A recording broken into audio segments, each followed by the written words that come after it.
بسم اللہ الرحمن الرحیم۔ ناکامیاں تحفہ ہیں۔ ہو سکتا ہے کہ آپ میرے اس کرب کا تصور کر سکیں کہ میرے بچپن کی تاریخ میں بہت ہی گرنا شامل ہے۔ میری جسمانی ساخت ہی ایسی تھی کہ نہ ہاتھ نہ پیر، اور جب بھی کھڑا ہونے کی کوشش کرتا تو میں گر جاتا۔ میرے چہرے پر زخم بھی اسی وجہ سے بہت تھے۔ یہ میرا بہت ہی سخت دور تھا۔ ایک جاپانی کہاوت ہے، 7 بار گرو 8ویں بار کھڑے ہو جاؤ گے۔ میں تو کبھی کھڑا نہیں ہو پاتا تھا۔ آپ ناکام ہوتے ہیں، میں ناکام ہوتا ہوں۔ ہم میں کا سب سے بہترین بھی ناکام ہوتا ہے، اور ہم سب ناکام ہوتے رہتے ہیں۔ جو لوگ شکست کے بعد کبھی جیت نہیں پاتے، وہ لوگ وہ ہوتے ہیں جو ناکامی کو ہی فائنل سمجھتے ہیں۔ یہاں میں جو بات آپ کو بتانا چاہ رہا ہوں وہ یہ ہے کہ زندگی پاس فیل کا نام نہیں، یا ناکام اور کامیاب ہونے کا ٹیسٹ نہیں۔ یہ تجربہ اور خطا، ٹرائل اینڈ ایرر کا عمل ہے۔ کامیاب لوگ دراصل اپنی غلطیوں کا جائزہ لیتے ہیں اور پھر ان سے سیکھ کر دوبارہ کوشش کرتے ہیں، اور جو دوبارہ کوشش کرتے ہیں اس میں پچھلی غلطی سے گریز کرتے ہیں۔ میں جتنے کامیاب افراد کو جانتا ہوں وہ کبھی نہ کبھی ناکام ضرور ہوئے تھے، لیکن جب ناکام ہوئے تو انہوں نے کوشش نہیں چھوڑی۔ انہوں نے اپنے مسئلے کو جانچا، مزید محنت کی اور مزید تخلیقی راہیں تلاش کیں۔ اگر وہ 5 بار ناکام ہوئے تو انہوں نے 5 گنا زیادہ محنت کی۔ اگر اپنی ناکامیوں پر قابو نہیں پا سکتے تو ہو سکتا ہے آپ نے انہیں اپنی ذات کا مسئلہ بنا لیا ہو۔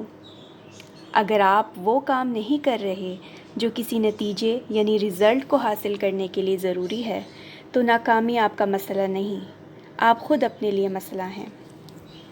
ہم سب وقتاً فوقتاً فیل ہوتے رہتے ہیں، لیکن ناکامی ایسا ہے جیسے گرنا۔ آپ کو گرنے کے بعد دوبارہ اٹھنا ہے، اپنے خوابوں کو کبھی نہیں چھوڑنا، حتیٰ کہ آپ کی زندگی کا کوئی مقصد ہے۔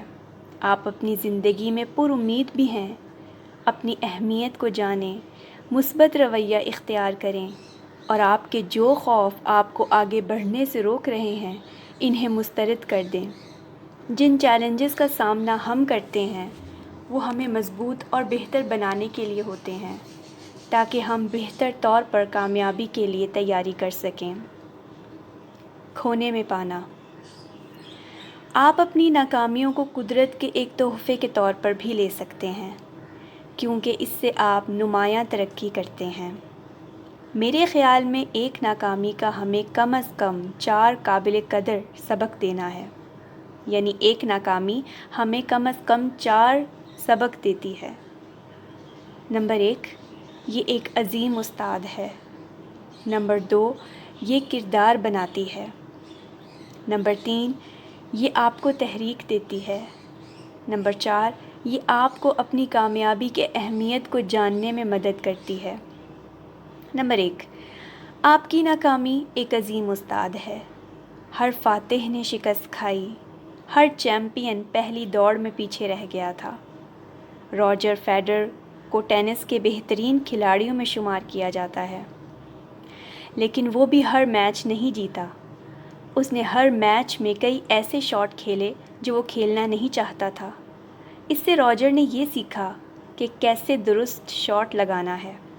یہی وجہ ہے کہ آج وہ چیمپئن ہے۔ کیا راجر نے ہر میچ میں ہر شاٹ پرفیکٹ کھیلنے اور ہر میچ جیتنے کی کوشش کی؟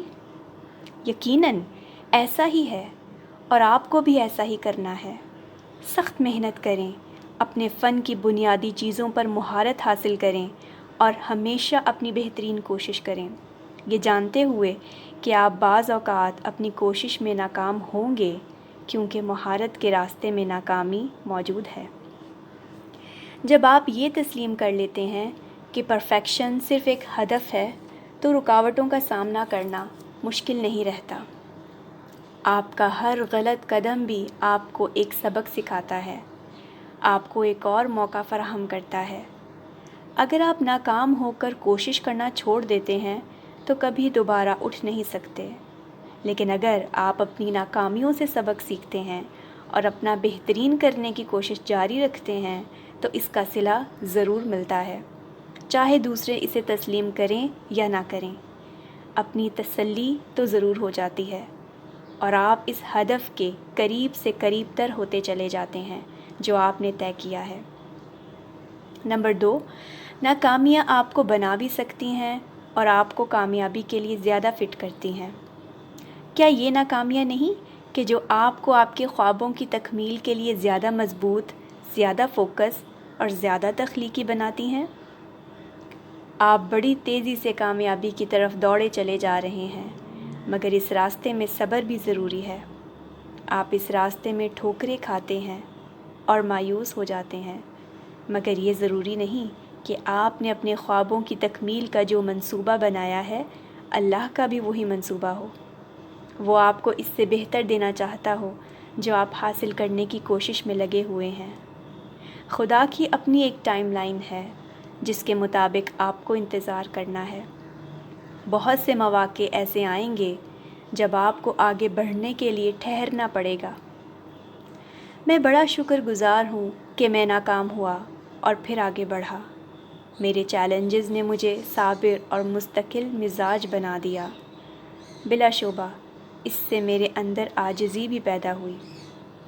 تھامس میرٹن نے کہا، ایک عاجز انسان ناکامیوں سے نہیں ڈرتا، بلکہ وہ کسی شے سے نہیں ڈرتا، اپنے آپ سے بھی نہیں۔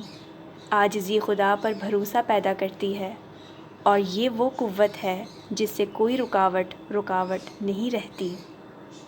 نمبر 3، ہمارے پاس یہ انتخاب کا اختیار ہے کہ ہم اپنی ناکامیوں سے مایوس ہو جائیں اور کوشش چھوڑ بیٹھیں یا پھر ان ناکامیوں سے سیکھیں۔ کسی بھی کھیل اور کام میں کامیابی کی کلید پریکٹس ہے۔ میں پریکٹس کو کامیابی کی سمت بار بار ناکامی سمجھتا ہوں۔ اس لیے میں آپ سے کہتا ہوں کہ اپنی ناکامیوں اور رکاوٹوں کی طرف دیکھیں اور انہیں اپنے لیے تحریک یعنی موٹیویشن اور انسپریشن کے طور پر استعمال کریں۔ گرنے، پھسلنے اور ناکام ہونے میں کوئی شرم کی بات نہیں۔ شرم کی بات یہ ہے کہ آپ انہیں اپنی موٹیویشن کے لیے استعمال نہ کریں اور ہمت ہار کر میدان سے باہر نکل آئیں۔ نمبر 4، ناکامی کا چوتھا تحفہ یہ ہے کہ اس سے آپ کو اپنی کامیابی کی قدر معلوم ہوتی ہے۔ کتنی ہی بار آپ نے کسی بڑی کامیابی کو حسرت بھری نظروں سے دیکھا ہوگا اور پھر یہ سوچا ہوگا کہ اس کے لیے تو بڑی سخت محنت کی ضرورت ہے، لیکن جب آپ نے وہ بڑی کامیابی حاصل کر لی ہوگی تو اس وقت آپ کو کتنی مسرت ہوتی ہے۔ پہاڑ کی چوٹی پر چڑھنے میں جتنی زیادہ مشقت ہوتی ہے اتنی ہی یہ چوٹی اچھی لگتی ہے۔ جب آپ پوری دل جمعی کے ساتھ اپنا ہدف حاصل کرنے کی کوشش کرتے ہیں اور طویل اور سخت محنت کے بعد وہ ہدف حاصل کر لیتے ہیں تو اس کا لطف ہی الگ ہے نا؟ میرا خیال ہے یہ محض ایک حادثہ نہیں، اس کی ایک بڑی وجہ یہ ہو سکتی ہے کہ انسان ازل سے ابد تک اس سفر سے گزر کر آیا ہے۔ ہم سخت فتوحات کا جشن اس لیے نہیں مناتے کہ ہم ان سے بچ نکلے، بلکہ ہماری فطرت میں ہے کہ ہم غیر معمولی سے بھی آگے بڑھتے رہتے ہیں اور اس سے بھی بڑھ کر کچھ کرنے کی کوشش کریں۔ آپ ناکام ہوں گے کیونکہ آپ انسان ہیں، آپ ناکام ہوں گے کیونکہ راستہ ناہموار ہے، لیکن جان لیں کہ آپ کی یہ ناکامیاں آپ کی زندگی کے تحفوں میں سے ہیں، لہٰذا ان کا بہترین استعمال کریں، ان کے سامنے نہ ٹھہریں، آگے بڑھتے رہیں، قدم بڑھاتے رہیں۔ جھاڑیوں کے پیچھے۔ میں جب صرف 12 سال کا تھا تو ہماری فیملی آسٹریلیا سے امریکہ منتقل ہو گئی۔ یہ میری زندگی کی پہلی بڑی تبدیلی تھی۔ میں اس نئی جگہ سے بہت خوفزدہ تھا کہ یہاں میرے کوئی دوست نہیں تھے۔ امریکہ آنے کے بعد میں نے اور میرے بہن بھائی نے امریکی لہجہ اختیار کرنے کی پوری کوشش کی اور خود کو یہاں کے مطابق ڈھالنا بہت مشکل تھا۔ بعض اوقات ہم واقف نہیں ہوتے کہ زندگی میں ہونے والی تبدیلیاں ہمارے اوپر کیا اثر ڈالیں گی۔ کرب، سٹریس، شک، ڈپریشن جیسے احساسات ہمیں آ گھیرتے ہیں۔ آپ کے پاس مقصدیت کا عظیم احساس ہو، بلند تر امیدیں ہوں، مضبوط یقین ہو، اپنی نمو کا طاقتور احساس ہو، مثبت رویہ ہو، خوفوں کو سامنا کرنے کی جرت ہو، اپنی ناکامیوں سے دوبارہ اٹھ کھڑے ہونے کی صلاحیت ہو، تب بھی غیر مرئی اور غیر متوقع تبدیلیاں جو زندگی میں آتی ہیں آپ کو آگے بڑھنے سے اچانک روک دیتی ہیں۔ ہم عام طور پر تبدیلی سے گھبراتے ہیں، لیکن کون ہے جو اس کے بغیر زندگی گزارنا چاہتا ہے؟ ہماری زندگی بھی بچپن سے لڑکپن اور پھر جوانی سے بڑھاپے تک مسلسل تبدیلی سے مرکب ہے۔ نئے تجربات اور اعزازات وغیرہ آگے بڑھنے اور کچھ نیا کر دکھانے کا نتیجہ ہوتے ہیں۔ تبدیلی نہ ہونا ممکن نہیں، البتہ ہمیں اس تبدیلی کے معاملے میں صبر کرنا پڑتا ہے۔ ہم تبدیلی کو کنٹرول نہیں کر سکتے، اور یہ ہوتا ہے کہ جو تبدیلی ہم چاہ رہے ہیں وہ نہ ہو۔ 2 قسم کی تبدیلی۔ تبدیلی 2 طرح کی ہوتی ہے جو ہماری روزمرہ زندگی کو متاثر کرتی ہے۔ پہلی تبدیلی ہمارے ساتھ ہوتی ہے، دوسری قسم کی تبدیلی ہمارے اندر ہوتی ہے۔ ہم تبدیلی کی پہلی قسم کو کنٹرول نہیں کر سکتے، مگر دوسری قسم کی تبدیلی کو ضرور کنٹرول کر سکتے ہیں۔ میرے پاس یہ اختیار نہیں تھا کہ میں اپنے والدین کے امریکہ منتقلی کے فیصلے کو بدل سکوں، لیکن میرے پاس یہ اختیار ضرور تھا کہ امریکہ منتقلی کے بعد میرے ساتھ جو معاملات اور مسائل آئیں گے میں ان کا سامنا درست انداز میں کر سکوں۔ آپ کے اندر بھی یہ صلاحیت ہے کہ آپ اپنی زندگی میں ہونے والی غیر متوقع، غیر مطلوبہ تبدیلیوں سے نمٹ سکیں۔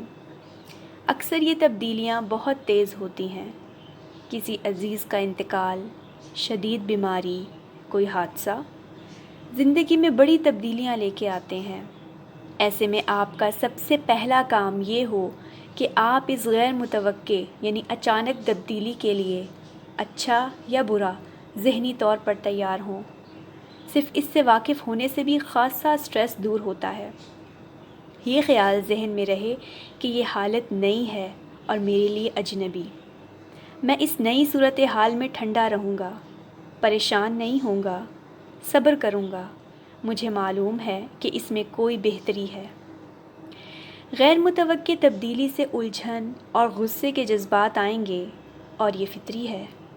انہیں مناسب انداز میں ڈھالنے کے لیے کچھ وقت چاہیے۔ زندگی میں تبدیلی ایسی ہے جیسے کسی نئے شہر میں آمد۔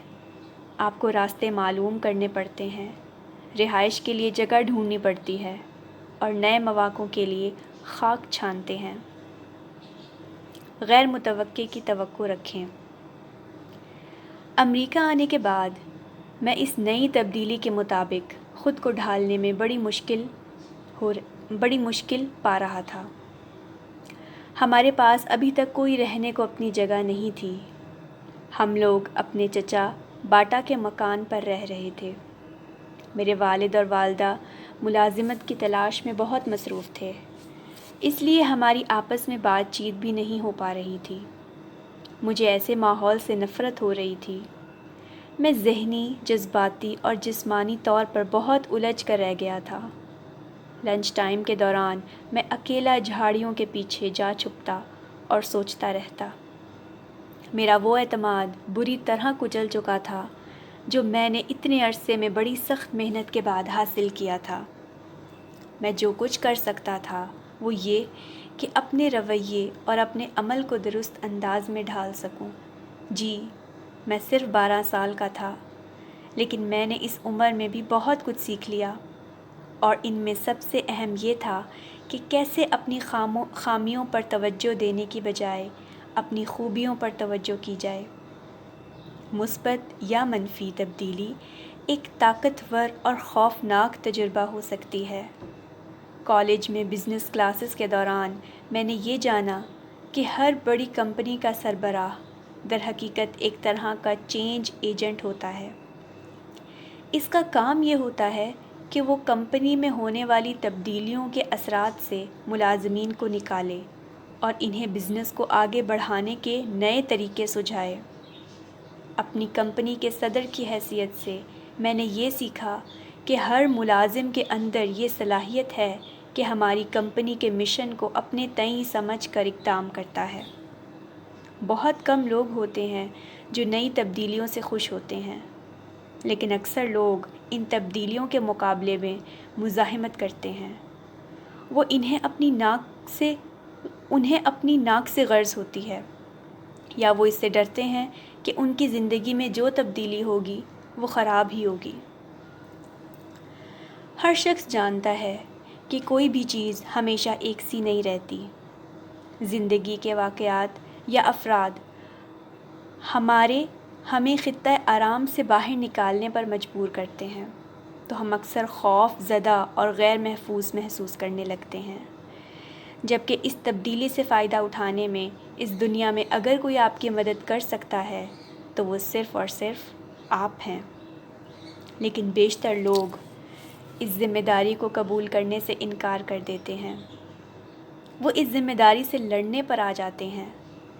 صدر باراک اوباما نے اس ذمہ داری کی اہمیت کو بیان کرتے ہوئے کہا تھا، ہم تبدیلی ہی ہیں اور ہم اس کے منتظر ہیں۔ یہ ذمہ داری قبول کرنا ہی زندگی کے راستے پر تبدیلی کو آگے بڑھنے کے لیے استعمال کرنے کا واحد انتخاب ہے۔ میرے تجربات نے مجھے یہ سکھایا کہ مثبت تبدیلی کے لیے 5 مراحل ضروری ہیں۔ پہلا مرحلہ، تبدیلی کی ضرورت کو پہچاننا۔ افسوس کہ ہم اکثر آگے بڑھنے کے لیے تبدیلی کی اہمیت کو پہچاننے سے قاصر رہتے ہیں۔ ہم معمول کی زندگی گزارتے رہتے ہیں، خواہ وہ آرام دہ نہ بھی ہو، اور ہم سستی یا خوف کی وجہ سے بے عملی میں مبتلا رہتے ہیں۔ میرا خودکشی کرنے کا اقدام اسی طرح کا ایک لمحہ تھا۔ میں اپنی اس جسمانی کیفیت میں ایک عرصے سے تھا، لیکن مجھ پر یہ تاریک خیالات سوار رہتے تھے کہ اگر میں اپنے اس معذور جسم کو درست نہ کر سکا تو میں اپنی زندگی ختم کر ڈالوں گا۔ لیکن جب میں اس احساس کی انتہا پر پہنچا تو میں نے یہ جان لیا کہ مجھ ہی کو اپنی خوشی کی ذمہ داری قبول کرنی ہے۔ دوسرا مرحلہ، کچھ نئے کا تصور۔ آپ جہاں جانا چاہتے ہیں، اگر یہاں سے وہاں جانے میں مشکل محسوس ہو تو اپنا ویژن واضح کریں جو آپ کو وہاں جانے میں مددگار ہوگا۔ اس کا مطلب ہے کہ وہاں کا جائزہ لیں، نئے تعلقات آزمائیں، نئے کیریئر یا مواقع استعمال کریں۔ اپنی تخلیقی صلاحیت کو استعمال کرتے ہوئے اپنے ویژن کو وسیع کریں اور تمام تر ممکنہ امکانات کا سوچیں۔ تیسرا مرحلہ، پرانے کو خیر آباد کہنا۔ یہ مرحلہ بہت سوں کے لیے بڑا سخت ہوتا ہے۔ ذرا تصور کریں، آپ ایک بلند پہاڑی چوٹی کو سر کرنے نکلے ہیں، چوٹی کے درمیان میں ہیں، چوٹی ابھی دور ہے اور نیچے گہری کھائی۔ اسی اثناء میں ایک طوفان آ جاتا ہے۔ اب آپ کیا کریں گے؟ اگرچہ آپ ابھی تک ایک محفوظ جگہ پر ہیں، مگر طوفان کی صورت میں اب آپ کا یہ مقام محفوظ نہیں رہا۔ اب اپنی بقا کو داؤ پر لگا کر نیچے کی جانب یا اوپر کی جانب سفر کرنا ہی ہوگا۔ مسئلہ یہ ہے کہ آپ اوپر جاتے ہیں یا نیچے جاتے ہیں، ہر حال میں آپ کو اپنی موجودہ محفوظ جگہ سے نکلنا ہی ہوگا۔ اپنے موجودہ احساس تحفظ کو چیلنج کرنا ہی ہوگا۔ لیکن ایسا نہیں کہ آپ اس جگہ پر محفوظ رہیں، کیونکہ طوفان آپ کو یہاں بھی محفوظ نہیں رہنے دے گا۔ لا محالہ آپ کو اس احساس تحفظ کو خیر بات کہنا ہوگا، ورنہ آپ کا یہ احساس تحفظ آپ کو یہاں بھی مار ڈالے گا۔ اگر آپ ایسی کیفیت میں جکڑ گئے تو خود کو ایک زینے پر تصور کریں۔ آپ کو اوپر چڑھنے کے لیے زینے کا موجودہ قدم ہاتھ سے چھوڑنا ہوگا، تبھی آپ سیڑھی چڑھ سکتے ہیں۔ چوتھا مرحلہ، خود کو سنبھالنا۔ یہ بھی ایک مشکل مرحلہ ہے۔ موجودہ حالت کو خیر بات کہہ کر آگے بڑھ گئے تو اب اس وقت تک بڑھتے رہنا پڑتا ہے جب تک نئے مقام پر تحفظ کا احساس نہیں ہو جاتا۔ ایسے میں مایوسی اور افسوس کے خیالات سے بچتے ہوئے، اپنی منزل پر فوکس کرتے ہوئے آگے کے لیے اقدام کرنا ضروری ہے۔ پانچواں مرحلہ، اچھے دنوں کا انتظار۔ کامیاب تبدیلی کے لیے یہ بہترین مرحلہ ہے۔ آپ نے جست لگائی ہے اور اب نئے ماحول میں نمو کرنے کا وقت ہے۔ حقیقت یہ ہے کہ آپ تبدیلی کے بغیر آگے بڑھ ہی نہیں سکتے۔ اگرچہ یہ پروسیس بڑا کرب انگیز اور تکلیف دہ ہوتا ہے، لیکن اس میں ہونے والی تبدیلی بڑی اہم ہوتی ہے۔ تکلیف کوئی سہنا نہیں چاہتا، مگر آپ کو معلوم ہونا چاہیے کہ مشکلات کے بعد ہمیشہ اچھے دن آتے ہیں۔ لوگوں کو پڑھنے کا فن، کم و بیش۔ لوگوں کو پڑھنے کا فن، ان سے تعلقات، ان کے ساتھ شرکت اور ان کے مسائل کو سمجھنا کامیابی اور خوشی کے لیے انتہائی ضروری ہے۔ ہمیں صرف پیار کرنے والوں کی ضرورت نہیں ہوتی، بلکہ دوستوں، مینٹرز، رول ماڈلز اور مددگاروں کی بھی ضرورت رہتی ہے، جو ہمیں ہمارے خوابوں کی تکمیل میں مدد کرتے ہیں۔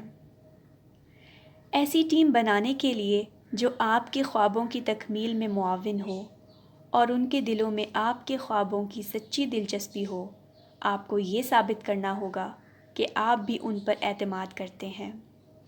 آپ جیسا اپنے ساتھیوں سے برتاؤ کریں گے، ویسا برتاؤ آپ کے ساتھی آپ کے ساتھ رکھیں گے۔ ہم فطری طور پر سماجی ہیں، لیکن اگر آپ کے تعلقات ویسے نہیں جیسا کہ آپ چاہتے ہیں تو آپ کو یہ بہت سوچنا ہوگا کہ کیسے ان لوگوں سے تعلقات استوار کیے جائیں کہ وہ آپ سے تعلقات بہتر کر لیں۔ اس ضمن میں ایک بہت بڑی غلطی جو آپ کر سکتے ہیں وہ یہ ہے کہ آپ دوستوں، ساتھیوں کو صرف اپنے بارے میں بتاتے ہیں، آپ کے خوف، آپ کی الجھنیں اور آپ کی خوشیاں۔ تعلقات بنانا بینک اکاؤنٹ بنانے کی طرح ہے۔ آپ جب تک اپنے اکاؤنٹ میں کچھ جمع نہیں کراتے، اس وقت تک آپ اس میں سے کچھ نکال نہیں سکتے۔ تعلقات نبھانے کی اپنی مہارت کو آپ گاہے بگاہے جانچتے رہیں کہ کیا عمل کام کا ہے اور کون سا عمل کام کا نہیں۔ دوسروں سے آپ کا تعلق، ایک عظیم مقصد کا احساس، پختہ یقین، مثبت رویہ، بے خوفی، لچک اور تبدیلی کی مہارت آپ کو آگے بڑھانے میں مددگار ہوں گے، لیکن اس راستے پر تنہا کوئی سفر نہیں کر سکتا۔ مجھے اپنے آپ پہ بڑا فخر ہے کہ میں اپنا بڑا خیال رکھتا ہوں۔ میں اس کی سخت سے سخت کوشش کرتا ہوں کہ جہاں تک ممکن ہو خود پر ہی انحصار کروں، لیکن میں اس کے باوجود اپنے گرد لوگوں پر بھی انحصار کرتا ہوں، کیونکہ ہم سب ایک ہیں۔ کاموں کو منظم کرنے کے لیے مجھے لوگوں کی معاونت، رہنمائی اور دانش کی ضرورت پڑتی ہے۔ ہم سب کو معاون، تعلقات اور مخلصانہ جذبوں کی ضرورت رہتی ہے۔ اس کے لیے ہمیں اپنے گرد لوگوں کے ساتھ قابل اعتماد تعلقات استوار کرنے پڑتے ہیں۔ میری والدہ جب شاپنگ کرنے بازار جایا کرتی تھیں تو وہ مجھے میری ویل چیئر میں بٹھا کر شاپنگ کیا کرتی تھیں۔ میں لوگوں کو بازار میں آتے جاتے دیکھتا تھا، اس لیے میں لوگوں کی باڈی لینگویج کو سمجھنے میں خاصا ماہر ہو گیا۔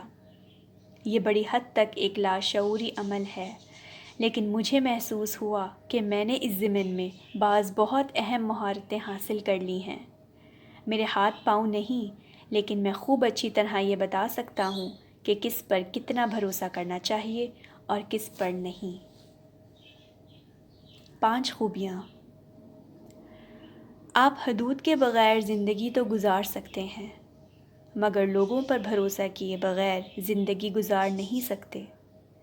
یہی وجہ ہے کہ آپ کو ہمیشہ اپنے گرد موجود لوگوں کو اپنے ساتھ شامل رکھنے کے لیے مستقل کام کرتے رہنا ہوگا۔ ماہرین نفسیات کہتے ہیں کہ لوگوں کے ساتھ بھروسہ بڑھانے اور تعلقات استوار کرنے کے لیے چند بنیادی خوبیاں درکار ہیں۔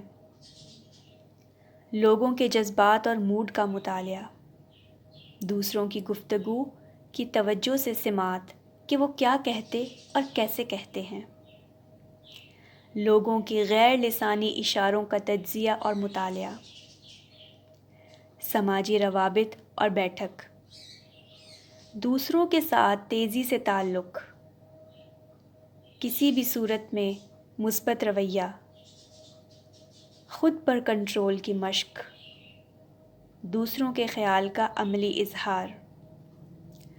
ان خوبیوں میں مہارت پیدا کرنے کے لیے آپ کو اپنے آپ میں دلچسپی لینی ہوگی اور اپنے گرد لوگوں پر زیادہ توجہ دینی ہوگی۔ آپ کے گرد یہ لوگ جس شعبے سے بھی ہیں، جیسے بھی ہیں، سب اہم ہیں۔ ان تعلقات کی گہرائی کی سطح مختلف ہے، تاہم ہر سطح پر لوگوں سے تعلقات بنانے کے لیے جو صلاحیت سب سے اہم ہے وہ ہے دوسروں سے ہم آہنگی۔ مددگار ہاتھ ایک اہم صلاحیت جس سے ہم سب واقف ہیں مگر کم ہی اس پر عمل کرتے ہیں، یہ ہے کہ اس وقت دوسروں سے مدد کا کہیں جب آپ کو اس کی ضرورت ہو۔ آپ کو کبھی یہ محسوس نہیں کرنا چاہیے کہ آپ اکیلے ہیں۔ مدد مانگنا کمزوری کی علامت نہیں، یہ مضبوطی کی علامت ہے۔ میں نے یہ سیکھا کہ کسی سے مدد کا کہنا بالکل درست ہے۔ آپ کو جب کسی کی مدد کی ضرورت پڑے تو مدد مانگیے، خواہ وہ آپ کا رول ماڈل ہو، لائف کوچ ہو یا خاندان کا کوئی فرد۔ یہ وہ سبق ہے جو میں نے اپنی زندگی سے سیکھا۔ اس کے برخلاف اگر آپ اس قسم کا برتاؤ رکھتے ہیں کہ آپ کو سب کچھ آتا ہے اور آپ کو کسی کی ضرورت نہیں، تو یہ زوم آپ کو لوگوں سے دور کر دیتا ہے اور پھر بہت ہی کم آپ ان سے مدد لے پاتے ہیں۔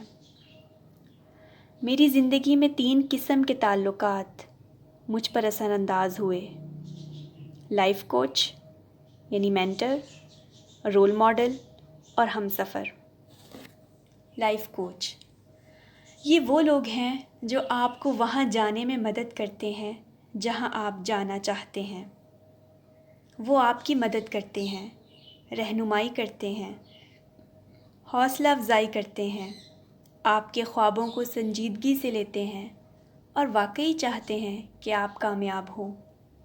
آپ کے والدین آپ کے فطری لائف کوچ ہوتے ہیں، لیکن اگر آپ خوش قسمت ہیں اور اپنے ساتھ مخلص، تو آپ کو زندگی بھر ایسے بہت سے لائف کوچ ملتے چلے جاتے ہیں۔ میرے ایک بڑے لائف کوچ میرے ماموں تھے، جن کی رہنمائی اور مدد نے مجھے اپنے ویژن کو بڑھانے کی جرت پیدا کی۔ رول ماڈل وہ افراد ہوتے ہیں جو پہلے سے وہاں موجود ہوتے ہیں جہاں آپ جانا چاہ رہے ہیں، لیکن یہ لائف کوچ کے مقابلے میں اتنے قریب نہیں ہوتے۔ عموماً آپ ان کا مشاہدہ دور سے کرتے ہیں، ان کی حرکات و سکنات کا مطالعہ کرتے ہیں، ان کی کتابیں پڑھتے ہیں اور پھر اپنے کیریئر یا زندگی کے ہدف تک پہنچنے کے لیے ان کی پیروی کرتے ہیں۔ اکثر یہ وہ لوگ ہوتے ہیں جن کی کامیابی 4 دانگے عالم میں مشہور ہوتی ہے اور لوگ انہیں اسی وجہ سے جانتے ہیں۔ ایسے بہت سے رول ماڈل بھی ہیں جو بظاہر مشہور نہیں، مگر ان کا کام ان کی کامیابی اور مہارت کا ثبوت ہے۔ یہ وہ لوگ ہیں جو کسی بھی ظاہری طمع کے بغیر خاموشی سے اپنا کام کرتے رہتے ہیں۔ میں بھی ایسے چند لوگوں سے مل چکا ہوں اور ان سے بہت متاثر ہوں۔ ہم سفر عموماً دوست، کولیگ اور یکساں اہداف اور ویژن رکھنے والے افراد ہوتے ہیں جو زندگی کے راستے پر آپ کے ساتھ چل رہے ہوتے ہیں۔ ان لوگوں سے دھڑکا بھی لگا رہتا ہے، مگر ہر ہم سفر خطرہ نہیں ہوتا۔ اگر آپ کو ان سے فائدہ مل رہا ہوتا ہے تو وہ بھی آپ کے تجربے اور مشق سے مستفید ہو رہے ہوتے ہیں۔ تاہم اپنے ہم سفروں سے مستفید ہونے کے لیے فراوانی کا مزاج رکھنا بہت ضروری ہے۔ اگر آپ کا یہ مزاج ہے کہ اگر آپ کے دوست نے کوئی کامیابی حاصل کر لی تو آپ اس سے محروم رہ جائیں گے، تب یہ ہم سفری رکابت میں تبدیل ہو جاتی ہے اور آپ کے لیے آگے بڑھنے کا عمل رک جاتا ہے۔ ان تین کے علاوہ تعلقات کی ایک اور قسم ہے، اور وہ ہے جسے میں لائف گائیڈ کا نام دیتا ہوں۔ ان لوگوں کے ساتھ ہمیشہ آسان تعلق نہیں ہو پاتے۔ آپ کے گائیڈ آپ کو ہر وقت چیک کرتے رہتے ہیں۔ یہ لوگ تنقید زیادہ کرتے ہیں، لیکن آپ کو حقیقتاً یہی افراد بناتے ہیں کہ آپ کیا کر رہے ہیں، کہاں جا رہے ہیں، کیوں یہ سب کر رہے ہیں اور آگے کیا ہو سکتا ہے۔ آپ چاہتے ہیں کہ ایسے لوگ آپ کی زندگی میں ہوں۔ یہ آپ کے اہل خانہ یعنی گھر والے اور قریبی دوست ہوتے ہیں۔ جب میں نے موٹیویشنل اسپیکر بننے کا فیصلہ کیا تو میں نے اس کا تذکرہ اپنے والدین، بہن بھائی اور قریبی دوستوں سے کیا۔ میں نے وہ توجہ سے سنا جو انہوں نے جواب میں کہا، کیونکہ مجھے معلوم ہے کہ وہ مجھے کامیاب دیکھنا چاہتے ہیں۔ اگر آپ چاہتے ہیں کہ آپ کے گرد موجود یہ لوگ آپ کے ویژن، آپ کے خوابوں میں شریک ہوں، تو آپ کو بھی یہی کرنا ہوگا۔ انہیں احترام دیجیے اور وہ جو کچھ کہیں اس پر سنجیدگی سے غور کریں۔ یہ وہ لوگ ہیں جو آپ کو وہ بناتے ہیں جو آپ سننا نہیں چاہتے۔ یہ آپ کی زندگی میں چند ہی ہوتے ہیں۔ اپنے خوابوں کی تکمیل کے راستے میں یہ آپ کا بہت بڑا اثاثہ ہیں۔ اس بات کی کوئی گارنٹی نہیں کہ آپ جس سے بھی ملیں وہ آپ کی مدد کرنا چاہتا ہو۔ بعض تو آپ کی حوصلہ شکنی کرنے کی کوشش کریں گے۔ البتہ لائف گائیڈ کے لوگ آپ سے انتہائی مخلص ہیں اور آپ کی کامیابی کے لیے پریشان بھی۔ ان کی یہ پریشانی اور خوف بے جا نہیں ہوتے۔ والدین اور ان کے بڑھتے ہوئے بچوں کو اس حقیقت کو تسلیم کر لینا چاہیے کہ وہ اختلاف پر اتفاق کریں گے اور اپنا سفر جاری رکھیں گے۔